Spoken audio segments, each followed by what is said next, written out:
Let's remake the Marks & Spencer's extremely lemony hot cross buns. They look so good.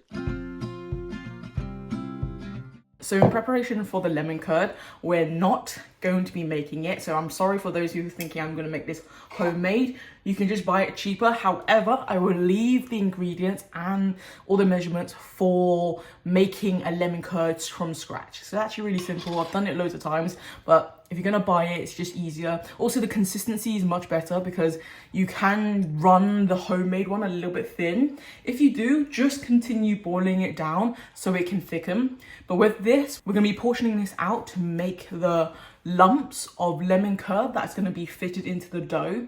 I think the one thing you need to also be aware of is that sometimes the lemon curd can overspill, and I don't want the hot cross buns to burn or have a weird like sugar crust, because that's the thing I'm trying to avoid. Also, it's easier to prep this the night before, so it does really harden up. You know the drill. We're going to start off with the hot milk and we're going to cool it down with some butter. Then we're going to add the eggs to it, but make sure that the temperature is between 37 to 40 degrees. That's the perfect temperature for the milk. And then we're going to combine all the dry ingredients. Now, I didn't add the sugar into the milk because it didn't need further cooling down, but you can do if you want to dissolve it early. Now, this dough is literally your basic dough. It's such a basic one that you can add any ingredient that you like at this current point. You can add lemon zest, you can add other fruits, anything. But I've just left it like this, and I'm going to knead it for 10 minutes using the fold method. Really straightforward. You don't have to work too hard to knead this. And then I'm going to leave the time lapse to show you the rest.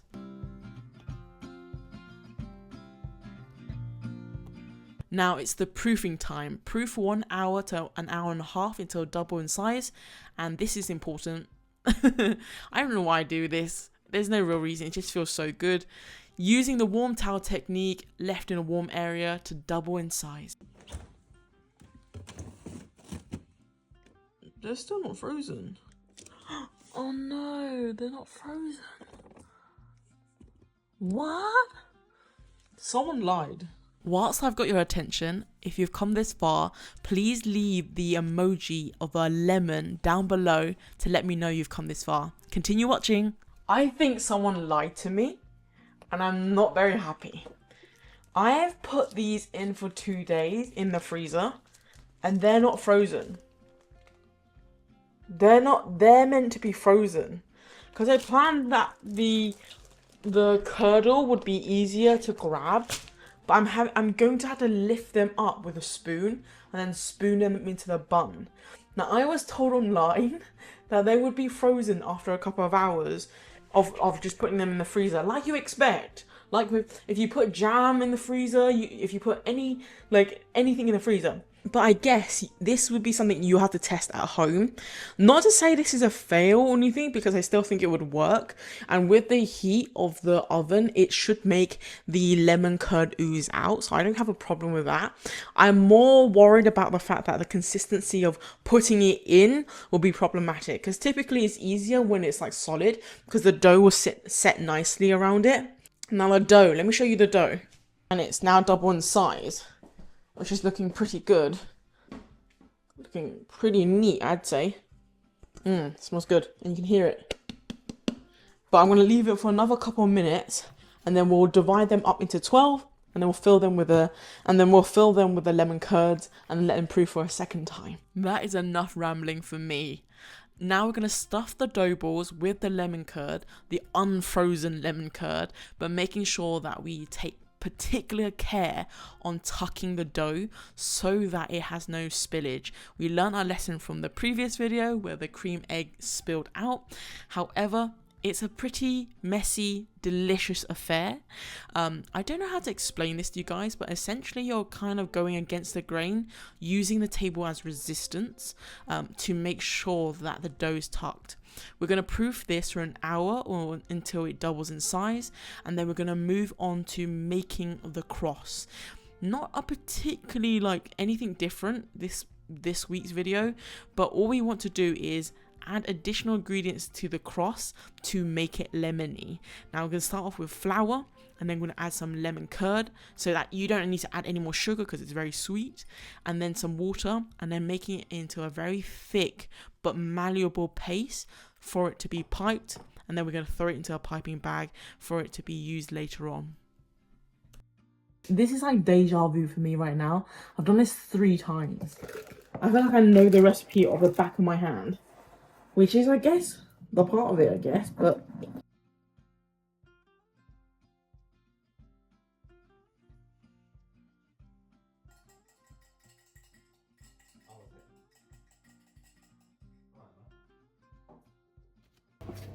These go into the oven for 18 minutes.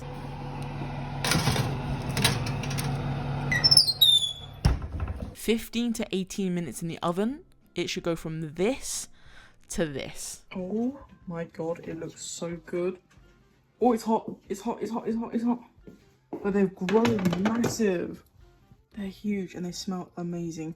This one's the messed up one, but it still does good.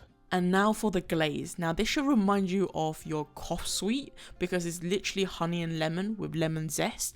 However, it should make a perfect glaze, and you should be adding this straight away once the buns come out of the oven, because the heat on the buns will add to the glaze factor by evaporating the water. Now if you didn't want to add this, you can use jam instead. How lemony can we get this to be? Because they add Sicilian lemon. I'm adding it onto the glaze, into the cross, and in the bun. I think I nailed it.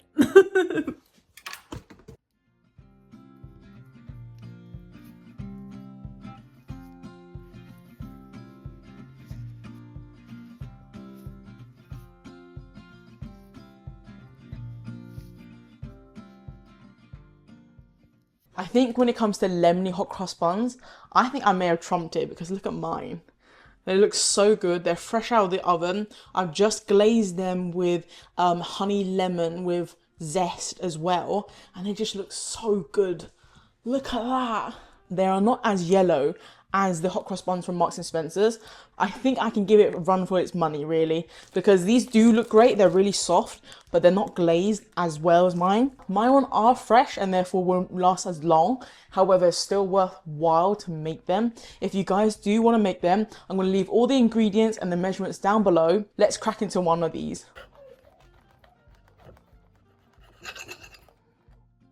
Oh. Oh my god, oh my god, oh my god, oh my god. Look, check that out. It's gooey. It's oozing out. Oh my god, look. These look so good. Oh my god, oh my god. Alright, so I want to show you the ooze. Because, look on the package.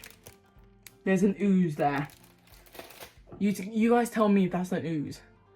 Because that's oozing. That's oozy woozy. Woo! Let's crack in. I'm so excited. Do you know I've been losing weight? I'm putting it back on. And this is all my fault. Oh. Mmm. It gushes. Mmm. That is so good. It's very sweet, very tart.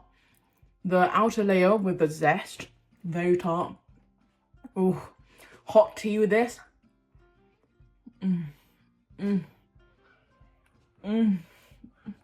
Please try and make this. I promise you it won't fail, and it'll be probably the best dessert you'll do for Easter Sunday. Ooh. Enjoy. If you guys have come this far, please leave an emoji down below of a lemon to let me know you've watched this far. Thank you for watching, and as always, please like, comment and subscribe and click on the bell. I'm going to love you and leave you. I'll see you next time. Mwah.